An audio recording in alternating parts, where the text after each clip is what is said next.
The peace before the storm, the Galactic Alliance's Hall of Unity, floated above the capital world like a crystal crown, its walls shimmering in the light of the twin suns.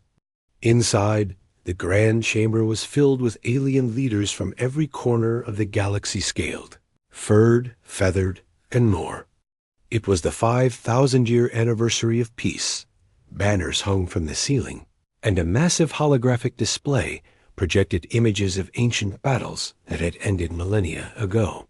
The wars were history now, at least. That's what everyone believed. Admiral Cale Rourke of Earth stood at the back of the chamber, hands behind his back. He had worn his formal navy blue uniform, its silver insignia polished to a mirror shine. Around him, alien ambassadors traded polite greetings, congratulating each other on 5,000 years without bloodshed. It was a lie, Cale knew. Peace was never permanent. It was only the pause between storms. The host, a tall insectoid chancellor named Vrixal, raised his long arms. Today, Vrixal said in a booming voice, we celebrate unity. We celebrate that war has been buried forever in the dust of history. The crowd erupted in applause. Cale didn't join them. Suddenly, the lights in the chamber flickered. The holographic display dissolved into static. A deep, harsh voice cut through the air. People of the Alliance, your time is over. The screen came alive again, but now it showed a figure none had seen in centuries. A towering reptilian commander wearing dark crimson armor, his eyes like burning coals. Behind him stood ranks of warships, their hulls bristling with weapons. Gasps rippled through the chamber. Someone whispered, impossible. They were destroyed during the Second Expansion War. The reptilian commander continued, for 5,000 years, you have hidden behind treaties and false peace. We, the Dravic Dominion, have returned to claim what is ours. We declare war on the Alliance, and none shall survive. The transmission cut off. The chamber erupted into panic. Leaders shouted to their aides, sending urgent orders to their homeworlds. Security drones zipped through the aisles as if expecting an attack here and now, in the center of the chaos. One sound stood out: laughter. Every head turned toward the source. Admiral Cale Rourke stood there, arms folded, smiling as if he'd just heard the galaxy's best joke. The insectoid chancellor stared at him in disbelief. Admiral Rourke, did you not hear? They have declared war. Cale stepped forward, his boots echoing on the polished floor. I heard, he said calmly, and I suggest you all calm down. If the Dravic think they can threaten us, let them try. They'll learn the same lesson our enemies always do. The crowd stared at him as if he'd gone mad. A feline ambassador. With golden fur hissed, you're laughing? This is no small force. The Dravic once burned 10 systems in a single campaign. Cale's smile only grew sharper. 5,000 years is a long time. While the rest of you celebrated peace, humanity kept its teeth sharp. Murmurs spread through the chamber. Some aliens looked uneasy, others curious. One young reptilian delegate from a neutral world stepped forward. Are you saying Earth is prepared for this? Cale's gaze swept the room. Prepared? We've been waiting. Peace made you weak, but not us. When war comes, humans don't panic. We get to work. Without another word, he turned and strode out of the chamber. His aides fell into step behind him, their faces unreadable. Back in the great hall, the alien leaders argued over what they had just seen. Was it arrogance? Was it madness? Or did humanity truly know something the rest of them didn't? Hours later, far from the capital, Cale stood aboard the human battleship Resolute. The crew worked in silence, their movements precise, their expressions calm. There was no panic here, only purpose. Cale looked out at the dark expanse of space. Somewhere beyond those stars, the Dravic fleet was already on the move. He could almost hear the war drums beating. Commander Alara Voss, his second-in-command, joined him at the viewport. "Sir, we've received orders from the Alliance to coordinate with their fleet for defense." Kale didn't turn. "Decline. Politely. Tell them we'll handle this ourselves." Alara raised an eyebrow. "Alone?" Kale finally looked at her. "Not alone. With the Iron Fleet?" Her eyes widened. The Iron Fleet was a legend human warships hidden away after the peace accords, forbidden by treaty, said to be armed with weapons too dangerous for peacetime. Most thought it was just a story. Kale's voice was low, almost a whisper. "It's time to wake the sleeping giants." The Resolute's engines roared to life, carrying them toward Earth's moon, where hangar doors older than living memory waited to open once more. The old war machines. Wake the Resolute cut through the dark. Like a silent arrow, its engines leaving a faint blue trail behind. The crew worked without chatter, their faces calm but focused. Orders were crisp, movements precise. They all knew where they were headed, though few had ever been there. Earth's moon rose ahead, its gray surface pocked with craters. To most people, it was just a natural satellite, a quiet guardian in the night sky. But Cale Rourke knew its secret dot. As the Resolute approached, a vast shadow fell across the lunar surface. The ship descended toward a flat plain, empty to the naked eye until massive seams in the ground began to glow faintly. Authorization code. Black Star 7? Cale spoke into the comm. A deep mechanical rumble rolled across the void. The scene split open, and the surface began to move colossal metal doors, sliding apart to reveal a hidden hangar bay. Lights blazed to life, flooding the darkness. Inside lay rows of warships, silent and still. They were nothing like the Alliance's. Sleek cruisers. These ships were Predator's angular hulls, thick armor plating, weapon mounts covering every surface. Their black and silver paint absorbed the light, making them look like shadows carved into steel. Commander Alara Voss stared at the sight. The Iron Fleet. Cale's voice was quiet but firm. 30 ships, each one kept hidden for 5,000 years. Upgraded every decade in secret. No Alliance oversight. No treaties holding us back. The Resolute drifted into the massive hangar. Engineering crews in black uniforms moved with purpose, pulling away protective covers, running final checks. One by one, the ship's engines rumbled to life. Chief Engineer Rylan emerged from a maintenance platform, his hands covered in grease. "They're all ready, Admiral." "I've been waiting my whole life to hear those reactors hum." Cale walked along the catwalk overlooking the bay, his boots echoing on the metal floor. He paused in front of one particular ship larger than the rest, with a forward-mounted rail cannon nearly as long as its hull. Its nameplate read Aegis Prime. Alara noticed the faint smile on Cale's face. "Your old command?" "First ship I ever captained," Cale said. "She hasn't aged a day." Ryland stepped up beside them. "Not just the same ship, Admiral. We've improved her.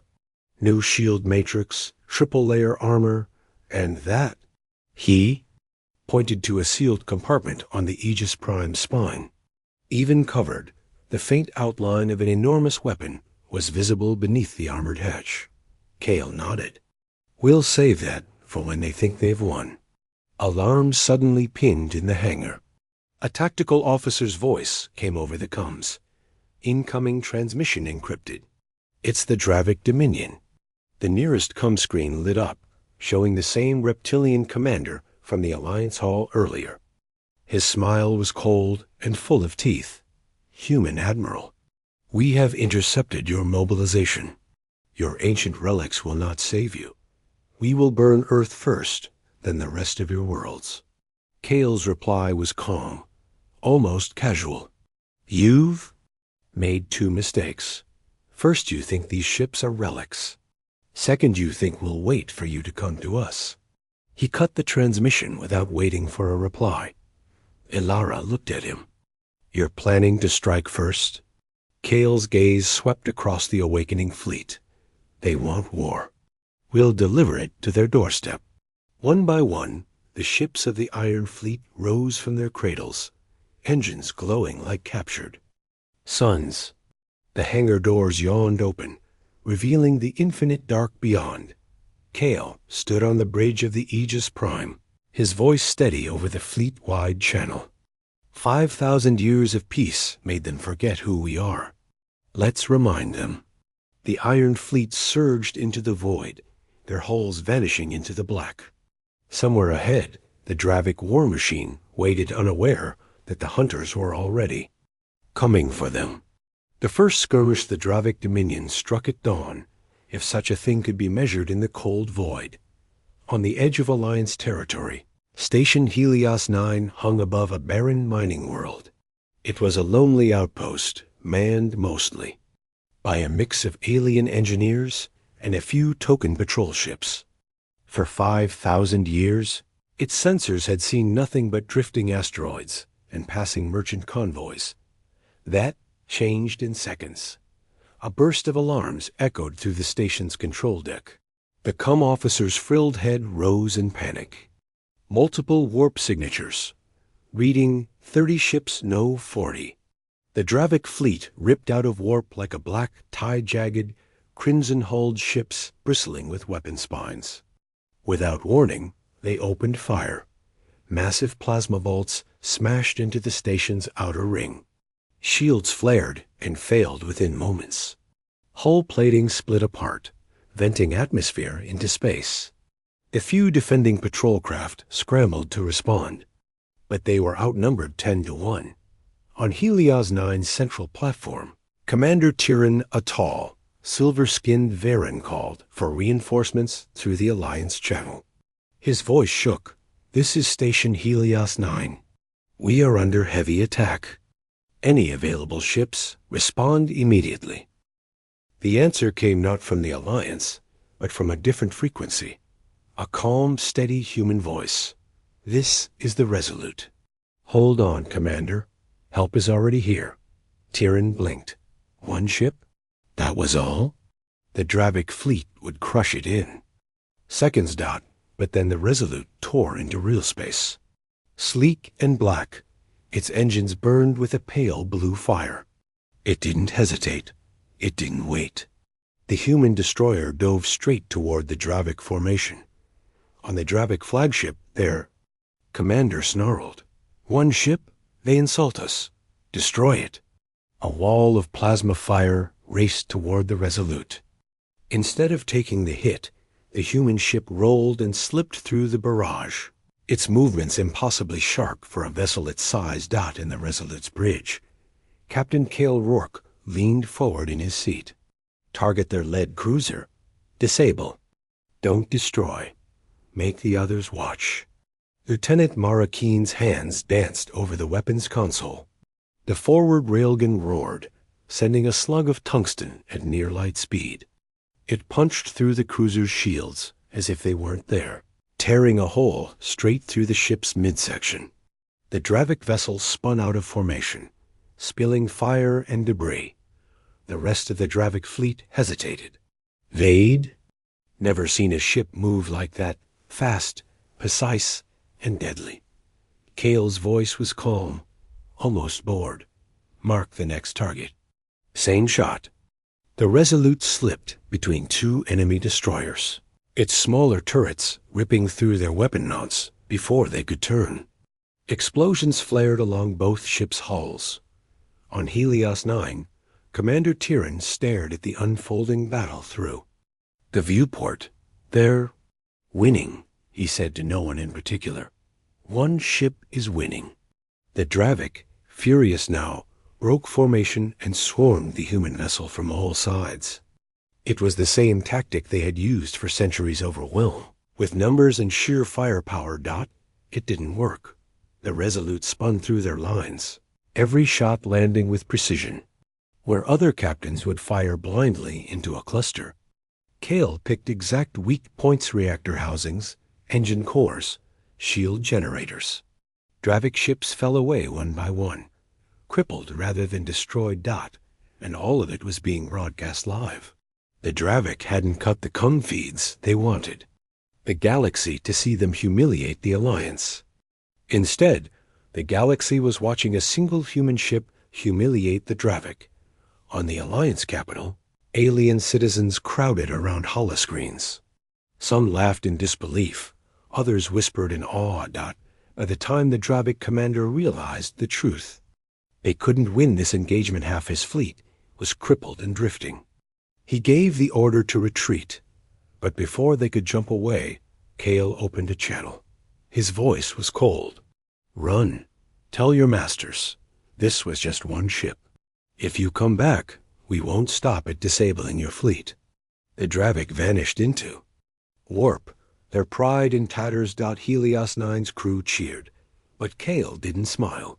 He knew this was just the opening move. The Dravik would return, and next time they'd bring everything they had. As the Resolute turned back toward human space, Kale sent a single coded message to Earth. The mockery turns. The footage from the Helios 9 battle spread across the galaxy. In hours, every major news network replayed it, the Resolute weaving through the Dravik fleet, disabling ship after ship without taking a single serious hit. Some alien commentators still tried to mock it. The Dravik weren't prepared. One insisted on a Varen broadcast. They underestimated humans. That's the only reason they survived. Others weren't so sure. On independent channels, analysts paused the footage, highlighting the precision of every shot, the speed of the ship's maneuvers, the strange weapons no one recognized. "This wasn't luck," one said grimly. "This was training, and technology the Alliance has never seen." On the Dravik homeworld, the mood was very different. The defeat was a humiliation. In the great war hall of the Dominion, the High Warlord slammed his clawed hand on the table hard enough to crack it. "They dare humiliate us in front of the galaxy? They will learn what it means to face the Dominion's wrath." His commanders bowed their heads and began drawing up plans. Within hours, a massive counteroffensive was approved. 100 warships, including their most powerful dreadnoughts, would strike directly at a human colony world, far from the Hillary. Dravik capital, aboard the Resolute, Captain Kale Rourke read the intercepted intelligence report. His expression didn't change. Commander Elara Voss stepped forward. "Sir, Alliance Command suggests forming a joint defense fleet. They're worried humanity can't hold this one alone." Kale looked up at her, his eyes sharp. "We told them at the council chamber, we don't panic. We don't beg for help. This is our fight." Elara hesitated. "Then what's the plan?" Kale tapped a control on his console. A holographic map appeared, showing the colony world of Ardent Reach lush green, with a population of 5 million humans. The Dravik attack fleet was already on course. "The Iron Fleet," Kale said simply. 2 days later, deep in the asteroid belt beyond Mars, the Iron Fleet assembled. 30 black and silver warships hovered in formation, their hulls absorbing the faint light. Each was armed with weapons forbidden under Alliance treaties: gravity imploders, WIRP lance cannons, and stealth drone swarms. Chief Engineer Rylan stood on the Aegis Prime's engineering deck, checking the readouts. "All ships report comeback ready, Admiral. Shields, weapons, and drives are green." On the bridge, Kale's voice came over the fleet-wide channel. "The Dravik are bringing 100 ships. They think numbers will save them. They think size matters. Let's prove them wrong." The crews responded with a single word in unison: "Aye." News of the Iron Fleet's mobilization spread quickly. In the Alliance capital, alien diplomats whispered in fear. Many of them had believed the Iron Fleet was a myth. Now they saw the truth. Humanity had been preparing for this war since before the peace treaty was even signed. On the Dravik side, scouts reported the human fleet's movements. The Dominion commanders laughed. 30 ships? We will crush them in a single pass. But their laughter was hollow. Deep inside, some of them remembered the footage from Helios 9, and how quickly one human destroyer had dismantled a Dravik Squadron dot as the Iron Fleet closed in on Ardent Reach. Kale stood at the forward viewport of the Aegis Prime. The planet glowed below, its oceans catching the light of the nearby star. Ilara stepped up beside him. Population evacuation is complete, sir.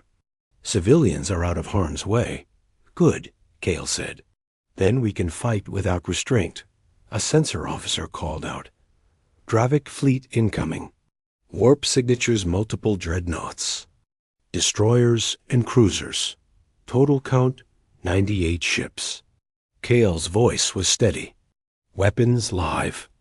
All ships hold position until my signal. The Iron Fleet hung in space like a wall of shadow. The Dravik formation emerged from warp in a blaze of crimson light, their weapons already charging. The Dravik fleet commander opened a channel, his voice dripping with contempt. Surrender your vessels, and we may spare your lives. Kale didn't bother to respond.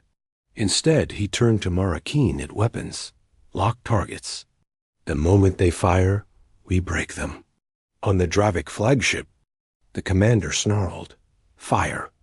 The void exploded with plasma bolts and missile trails. Kale's voice cut through the fleet-wide channel.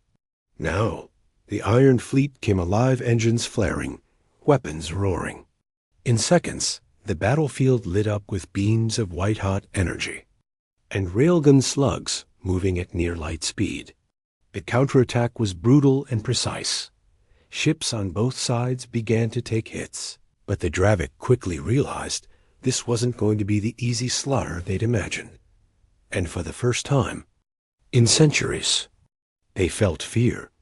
Humanity's real arsenal, the Dravik fleet, spread across the void like a wall of fire, plasma bolts and missile trails painting the darkness. Their dreadnoughts loomed forward, flanked by destroyers in perfect formation.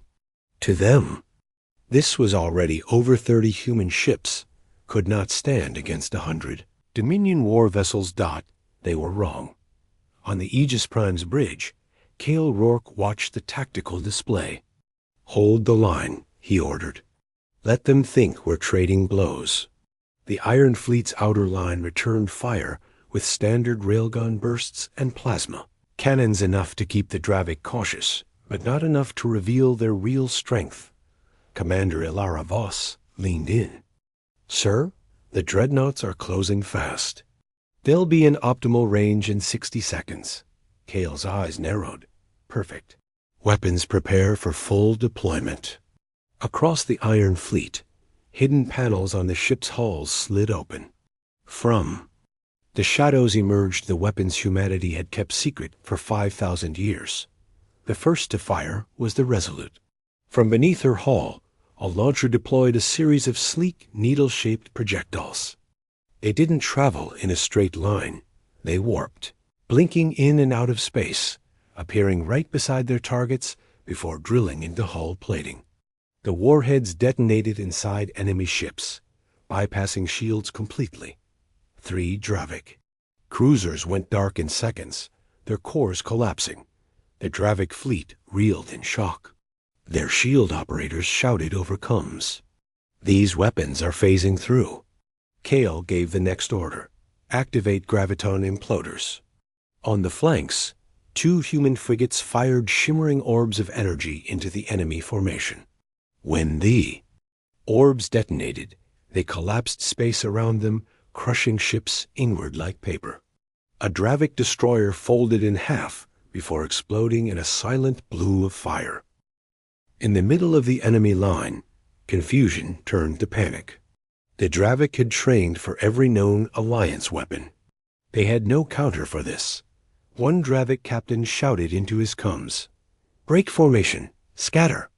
But Kale wasn't about to let them escape. Drone swarms launch. From the Iron Fleet's carriers, hundreds of small black drones poured into the void. Each was no larger than a human fighter craft, but they moved with impossible speed, weaving through enemy fire. They latched onto Dravik hulls, cutting into armor with blue plasma cutters before delivering explosive charges. One by one, Dravik ships vanished in bursts of white light. The galaxy was watching.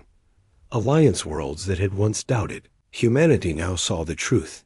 This was not a species that had grown soft in peace. While others had disarmed, humans had hidden their strength, waiting for the day they'd need it. On the Dravik flagship, the commander's voice was shaking with rage. This is impossible. One fleet cannot. His words were cut off as the Aegis Prime's main railgun fired. The slug tore through space, slamming into the flagship's port side. The impact ripped through 3 decks and destroyed its primary shield generator. Kale's voice came over the open channel, cold and steady. You wanted war. This is war. The battle turned into a rout. Human ships moved like predators in a hunt, isolating pockets of the Dravik fleet and cutting them down one by one. Alara reported from her console. We've reduced their numbers by half. Remaining ships are attempting to retreat. Kale shook his head. Not yet. We take the flagship before they run. The Iron Fleet's formation shifted, clearing a path straight toward the Dravik command vessel. Kale's eyes locked on its image in the viewport massive, heavily armed, and still dangerous despite its wounds. Bring us in close, Kale ordered. We finish this our way. On the Dravik flagship, alarm screamed. Damage reports flooded the bridge. The commander knew what was coming, but retreat was now impossible. The humans were closing in from all sides. Cal's voice carried across the comms one last time. This ends now. The Iron Fleet unleashed everything railguns, graviton, imploders, drone swarms, and plasma lances, all aimed at the flagship's reactor core. The Dravik ship's armor buckled, its shields shattered, and the core went critical. A moment later, the vessel exploded in a massive wave of light and debris. The shockwave rolling through the battlefield. Silence followed. The remaining Dravik ships, leaderless and broken, began to flee in all directions.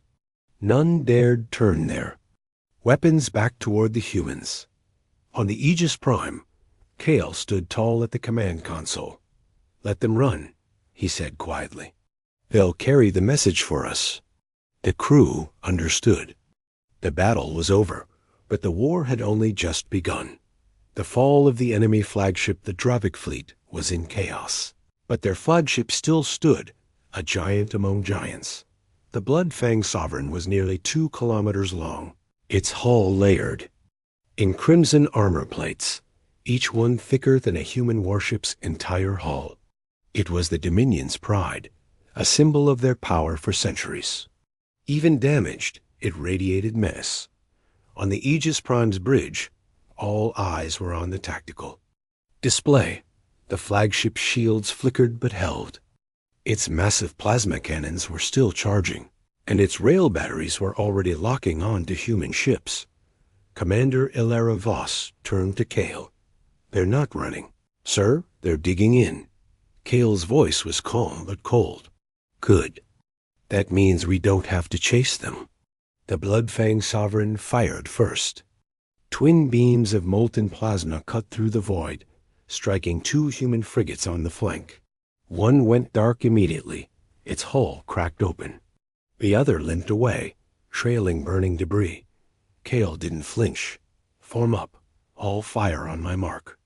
The Iron Fleet shifted, forming a spearhead formation. Smaller ships moved to the edges, drawing the flagship's fire, while the Aegis Prime and the Resolute took point in the center.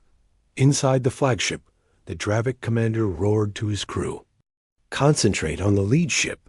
Crush them before they close range. The Bloodfang Sovereign's forward batteries lit up again, unleashing a storm of projectiles.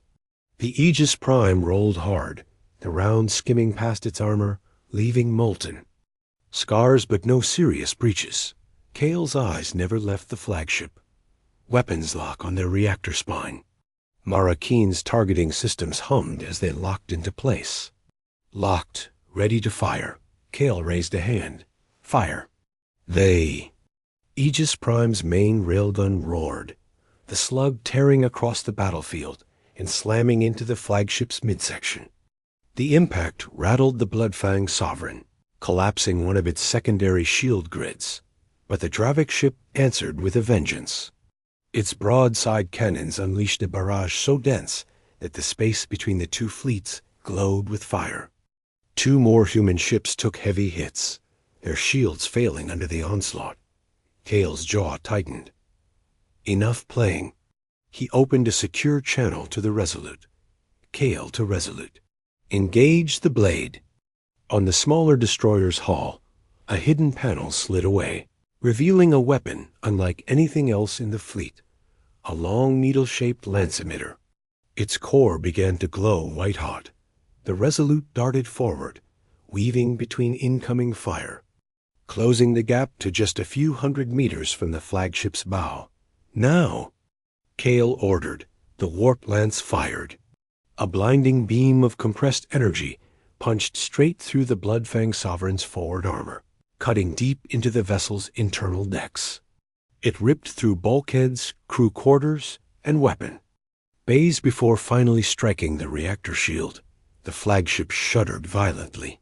On its bridge, the Dravik commander gripped the railing, his eyes wide. All power to shields. Stop them.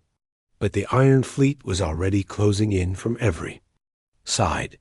Kale's voice was like steel. Full barrage. Everything we've got.